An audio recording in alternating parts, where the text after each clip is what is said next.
ብሩኬ ስለ እናቱ በደንብ አድርጎ ዝርዝር አድርጎ ተናግሯል። በትናንትናው ላይቭ ላይ ገብቶ ነበርና እኔ ማለት እናቴ ጠላ ሽጣ ነው ያሳደገችኝ፣ ነገር ግን የጠላ ሻጭ ልጅ እያሉ ሰደቡኝ በማለት በጣም ብዙ ነገሮች ሲናገር ነበረ። ሰላም ሰላም ቤተሰብ እንዴት ናችሁ? ደህና ናችሁ? ሰላማችሁ ይብዛልኝ። እንግዲህ ብሩኬ ስለ እናቱ ስለሙሽ በጣም ብዙ ጊዜ አብራርቷል። ሚዲያ ላይ ከመጣ ጀምሮ ስለ እናቱ አውርቶ አያውቅምና እናት ያላችሁ በእድሜ በጤና ያቆይላችሁ። እናታችሁ በምድር ሳለች ምንም አድርጉ፣ ምንም እናታችሁን ከማስደሰት ወደኋላ አትበሉ እያለ ነበረና ማለት ነው። አዎ ለሁሉም እናቶች እድሜና ጤና ይስጣቸው።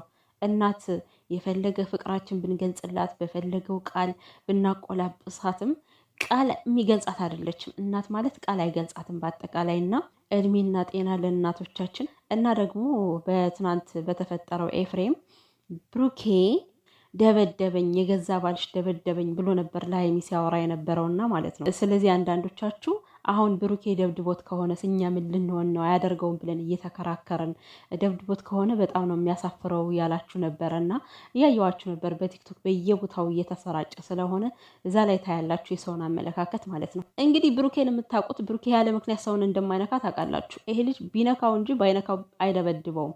ሲጀመር እኔ ይደበድበዋል ብዬ በፍጹም እምነትም የለኝም። አይደበድበውም። ሲጀመር ከደበደበውም ደግሞ እውነት ከተጣሉም ከደበደበው ኤፍሬም የምርም ተመትቶ ከሆነ ኤፍሬም ሳይነካው ብሩኬ አይነካም። ከመሬት ተነስቶ እንደማይነካው እርግጠኛ ሆኜ ነው የምነግራችሁ። ወይ ሰድቦታል፣ የሆነ ነገር ተናግሮታል። የእውነት መትቶት ከሆነ ማለት ነው። እንግዲህ ብሩኬ ሲመጣ ደግሞ እውነታው ይወጣል። እውነት ብሩኬ መትቶት ነው ወይስ አልመታውም የሚለውን ነገር ከብሩኬ አንደበት መስማት ግዴታ ነው።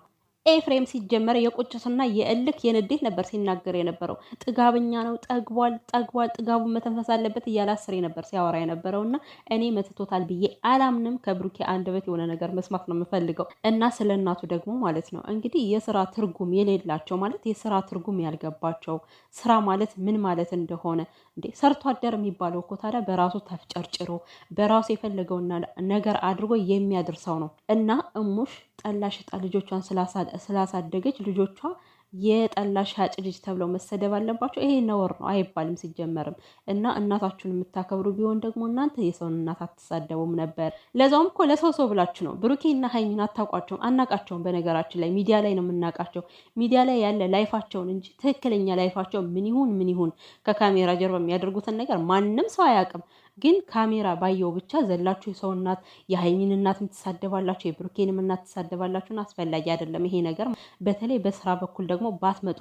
ሁላችንም የድሃ ልጅን በነገራችን ላይ ማንም ተመጻድቆ ያደገ የለምና ህይወታችን ከዚህ ጋር ለማድረስ በጣም ብዙ ነገሮችን ሰርተን ነው ከዚህ የደረስ ነው ማለት ነው። የማይሰራ ስራ እንኳን ሰርተን አቅማችን የማይፈቅደውን ስራ ሰርተን ነው ከዚህ ጋር የደረስ ነውና ጠላ መሸጥ ምን የሚያሳፍር ነገር አለው? ምንም የሚያሳፍር ነገር የለውም። ይኸው ልጆቿን አደረሰች። እሷ ለፍታ ጥራ ያሳደገቻቸው ልጆች ዛሬ ደግሞ እሷን እየጦሩ ነው። እና በነገራችን ላይ ብዙ ወላጆች እድለኞች አይደሉም። እንደዛ ድፍት ብለው አንገታቸውን ደፍተው እነሱ እየራባቸው ልጃቸውን አጉርሰው አሳድገው፣ ግን አንዳንድ ልጆች ዛሬ ላይ ስታያቸው በመሸታ ቤቱ ወይም ደግሞ ጫት ቃሚ ሆነው ይቀራሉ፣ ወይም ሱሰኛ ሆነው ይቀራሉ። ግን እሙሽ ታድላለች። ሁሉም ልጆቿ ከእንደዚህ አይነት ነገር ነፃ የሆኑ ናቸው። አሁን ላይ እንግዲህ እኔ እናቴን አሳርፌያለሁ። ድካሟን ልፋቷን ስላየሁኝ እናቴ ቁጭ አድርጊያታለሁ አለ ማለት ነው። እውነት ነው ደግሞ አሳርፏታል። ይኸው ሰራ፣ ብሩኬ አደገላት፣ ደረሰላት፣ ሰራ። እናቱ ዛሬ ላይ እርፍ ብላለች ማለት ነው። ከወለዱ ያጌጡ ነው። እና ደግሞ ማለት ነው ሌላው አንድ እኔ የማልቀበለው ነገር ቢኖር ማለት ነው እግዚአብሔርን ይሄ በሀይሚ ተጠቀመባት በብሩኬ ተጠቀምሽበት፣ ይሄ አይነት ቃላት መቼም ልደግፈው የማልችለው ነገር ነው። ምክንያቱም ብሩኬና ሀይሚ በአንድ ላይ ሆነው አይኔ ነው ያያቸው ሲያድጉ፣ ከአይኔ ላይ እያደጉ ነው የመጡት፣ እያየዋቸው ነው። ስለዚህ ይሄን ነገር እያየሁኝ ብሩኬ በሀይሚ ተጠቀመባት የሚለውን ነገር መቼም ነው ማላም ነው። መቼም ገንዘብ ሲያገኝ ተቀየረ። ኦፍኮርስ ማንኛውም ሰው ይቀየራል። ሀይሚም ተቀይራለች። ሀይሚም እየሰራች ነው፣ ብሩኬም እየሰራ ነው። ሁለቱም ልጆች ህይወታቸውን በትጋት ሰርተው እየተጣሉም ይሁን እየተፋቀሩም ይሁን ሁለቱም ልጆች ሰርተው ከዚህ የደረሱ ጎበዞች ናቸው። እናንተ እንደምትሏቸው አይደሉም። በገንዘብ የሚገማመቱ ሰዎች አይደሉም። ነገርንና ነገርን ለማጋጨት ሀይሚ በሀይሚ ተጠቀመባት። ሀይሚ ነው ከዚህ ደረጃ ያደረሰች አይደለም። ብሩኬም ሀይሚም በራሳቸው ጥረት ከዚህ ጋር የደረሱት ማንም ሳያግዛቸው ሁለቱም ተለውጠዋል። ብሩኬ ብቻ ተለውጦ አልቀረም፣ ሀይሚም ተለውጣለች። የድሮውን እና የአሁኑን ስታስተያዩት ህይወታቸው በጣም የተለያየ በጣም ዲፈረንስ አለው።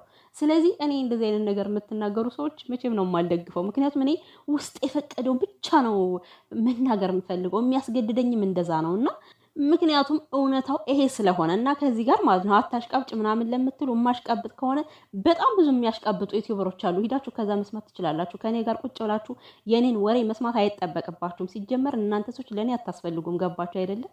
በቃ እውነቱን መፍረድ ካለብኝ እውነቱን እንጂ ደባብሽ የማልፈው ነገር የለም አቦ